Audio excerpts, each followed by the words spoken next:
कौन आपण भी राति सारा बिछाण पड़ी छात को अनै रोचंती आखि बंद करी रखुचंती तथापि कौन निद आसुनी सेथिपाई आपण बाध्य होई मोबाइल देखंती बा निद मेडिसिन रो सेवन करंती।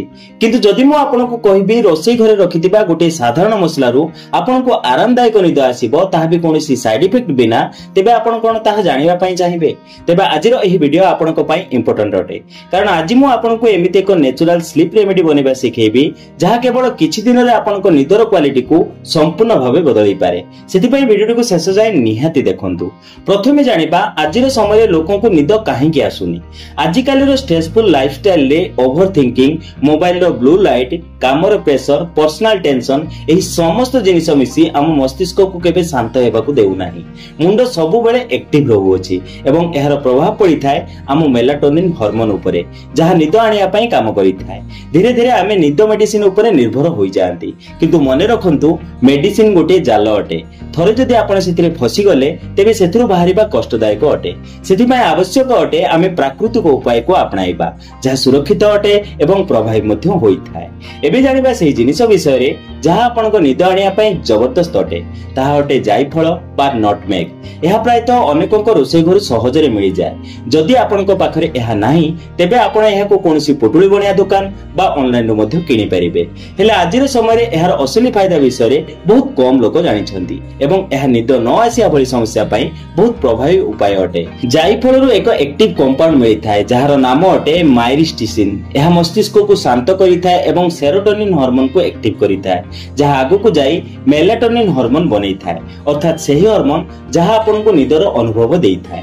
एक पायलट स्टडी अनुसार 10 जन लोकों को प्रतिदिन डिनर परे 2 ग्राम जायफळ खाइबा को दिया गला।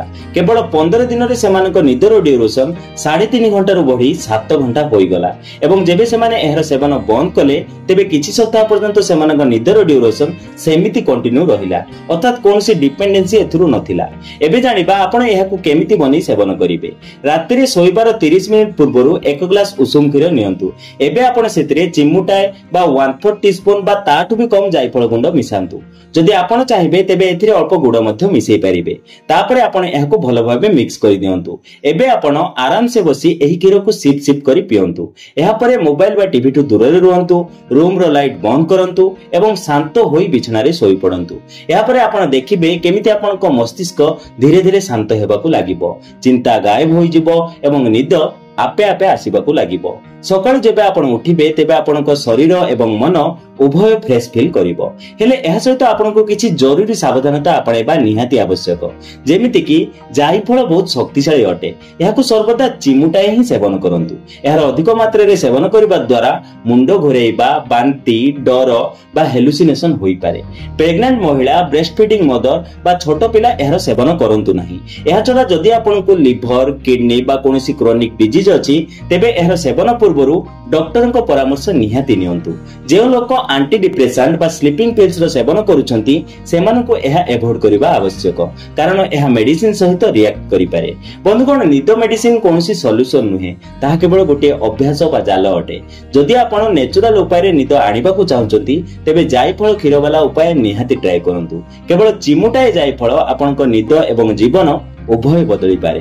वीडियोटी जदि पसंद आस्ता तेबे गोटे लाइक दियंतु। चैनल को जदि नुआ आछंती तेबे सब्सक्राइब करंतु एवं मन जदि कोनोसी प्रश्न अछि तेबे कमेंट करी निहाती जणांतु। ते बंधुगण आज पई एतिकी पुणी देखा हबो नूतन सुंदर अध्याय सह।